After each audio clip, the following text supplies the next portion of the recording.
Por 100 caminos vine, por uno solo he de marcharme, y así como el cielo cada día se incendia, mi alma inflamada no habrá de quemarse. Vierto en ti lo que otros a mí me dieron, y devuelvo a todos lo que es de todos, y yo he sido. Ahora, rodar a verde, a musgo, quizás a roca o a barro, hacia el extenso olvido que mi concurso exige. Nada queda, en la nada he de quedarme, se verterá la vida por un camino, y por 1000 habrá de marcharse. Ricardo Díez Pellejero, a lo largo de esta entrevista vamos a repasar un poco lo que es tu obra poética, que ya es bastante extensa. Yo no sé si te ha acompañado de forma constante durante los últimos años, si es un motor de vida, ¿no? Como te he escuchado en ocasiones, es decir, si te identificas con esa afirmación. Sí, sí, sí. Para mí la poesía, la literatura es omnipresente, ¿no?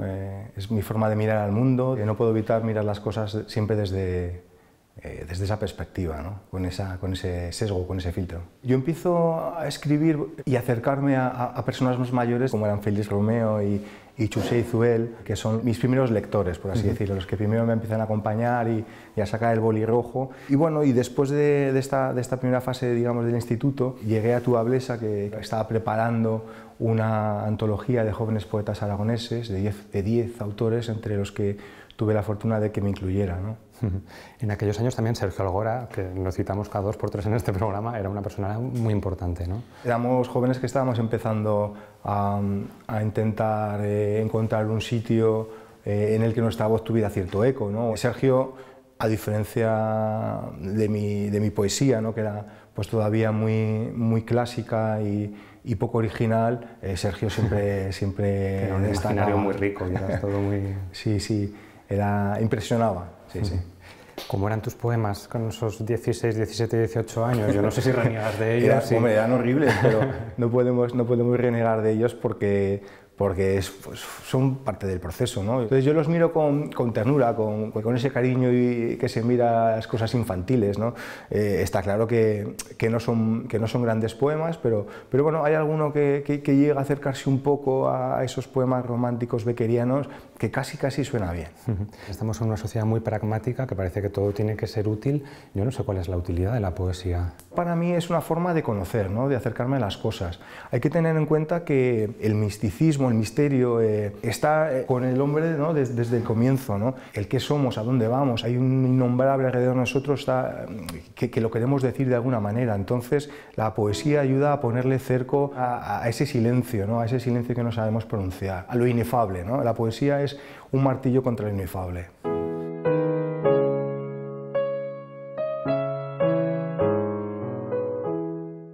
Tu primera publicación llega en 1999, que ya ha llovido, y se llama Stromboli.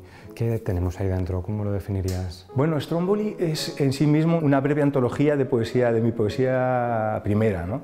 Es, por lo tanto, una obra bastante heterogénea, pero en la que se ve pues esos pasos de la búsqueda, ¿no? Ya no solamente de la búsqueda de la voz, sino de esa parte también que tiene la poesía, que es de ruptura de los estándares, ¿no? Son mis primeros intentos para abrir mi expresión y para que en mi palabra puedan entrar otros significados y por supuesto el lector, para que el lector se ponga en tu lugar. El segundo título, El viajero de la tormenta, ¿sientes que hay una evolución? Porque sí que es más existencial, ¿no? Sí que parece que hay más dudas, más... Sí. No sé si es propio de la época también. Bueno, es un cuaderno que escribo en un momento, digamos, para mí de transición, ¿no? de dudas personales, y lo escribo durante un viaje entre España y Estados Unidos. Es un primer intento de hacer un poemario coherente, formalmente consistente, en intentar producir eso que se llama una obra. Intento explorar el círculo, intento cerrar un círculo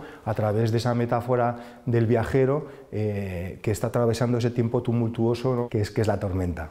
Es entonces más o menos cuando Ángel Guinda se empieza a interesar también por tu escritura y por tu obra. Sí, en esa época más o menos es cuando conozco a Ángel, ¿no? El viajero en la tormenta lo publica Lola Editorial, que es la editorial que dirigía Manuel Martínez Forega, a través de este círculo pues de personas más mayores, que son para mí un referente, ¿no? Y de los que he aprendido muchísimo. Voy aproximándome a Ángel pues como amigo. Son años además que tengo que trabajar en Madrid y coincido con él porque me lleva evidentemente a la tertulia del alambique. Son años muy bonitos, la verdad. Y ahí surge el cielo del sol mecido. Es un viaje por los sentidos, ¿no? Me pide un poemario Ángel, se lo envío, y es él el que se lo presenta a Trinidad, ¿no? A Trinidad Ruiz Marcellán en Olifante, para que vea la luz, ¿no? Después de que Ángel le diera su aprobación, que me acuerdo de ese día como uno de los más felices de mi vida, ¿no? E inauguro una nueva faceta, digamos, en mi forma de escribir, que es la del poeta como actor, ¿no? En la sociedad, que intenta cambiar las cosas. Es un proceso a través de los sentidos, de lo sensorial, en el que se va recorriendo un viaje, ¿no? Con un sol amable, y en el que intenta provocar una especie de catarsis interior para que la persona se sienta, el lector se sienta más cercano a sus propios sentimientos, ¿no? Es una llamada, digamos, a la conciencia interior, por así decirlo. De este poemario al siguiente, que es Pornay, que sí que tiene mucho más pozo social, es un libro más comprometido, ¿no? Que hablas incluso de prostitución. Sí, bueno, cuéntame, sí. Es el tema principal, ¿no? Porne significa vendida. Es una palabra que se utilizaba en la Grecia de Pericles, en Atenas de Pericles, en esa primera democracia, para designar a las esclavas extranjeras que se compraban para utilizarlas en la prostitución en la calle, en su eslabón más bajo. Pornai es el plural de porne.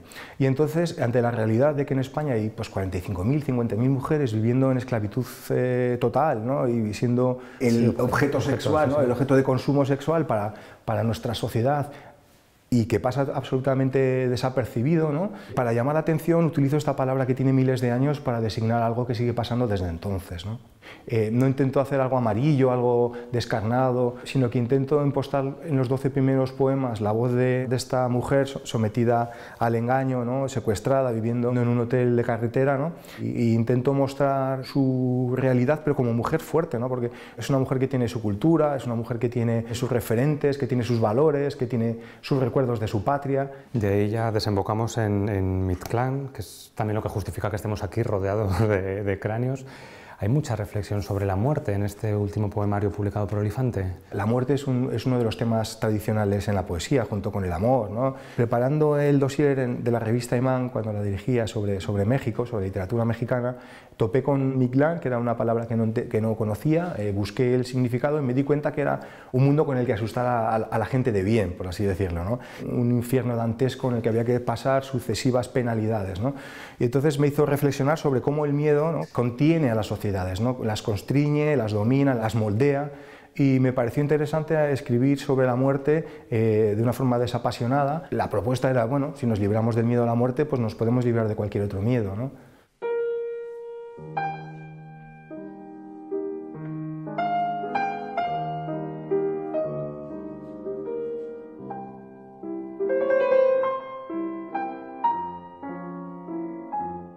Has hecho referencia a tus años como director de la revista Imán. Te quería preguntar también un poco por esas otras facetas. Yo no sé qué otros géneros has tratado. Eres columnista, en Heraldo de Aragón se pueden leer tus textos. Eres crítico literario también. Yo no sé dónde te sientes más cómodo. Igual las críticas literarias te pueden generar algún problema. Bueno, las críticas literarias son siempre difíciles porque es un trabajo arduo. Lo primero, hay que leerse el libro. Y luego pues hay que reflexionar sobre él, hay que buscarle un contexto y hay que escribir luego un texto que te evite enemistades, ¿no? Imagino. Bueno, ya no solamente que evite enemistades, es que es un texto que normalmente va a ser leído, porque la crítica literaria lo lee gente que le interesa la literatura, entonces genera bastante presión, supongo, el pensar pues, que va a haber lectores muy capaces, ¿no? Exige mucho trabajo y dedicación en la lectura y en la factura. Intento evitar ese problema de desagradar a los autores con un método infalible, que es procurar no escribir de aquello que no me convence. Post-mortem. Devotamente sigo las directrices que me indicó el forense. Procuro no permanecer mucho tiempo inactivo y mentalmente localizo las paredes de mi féretro a intervalos más o menos regulares. Me concentro en las inmóviles articulaciones, visualizo mis tejidos tratando de retener la magnitud de su tensión original. Hago oídos sordos a la vida que va poblando mi muerte.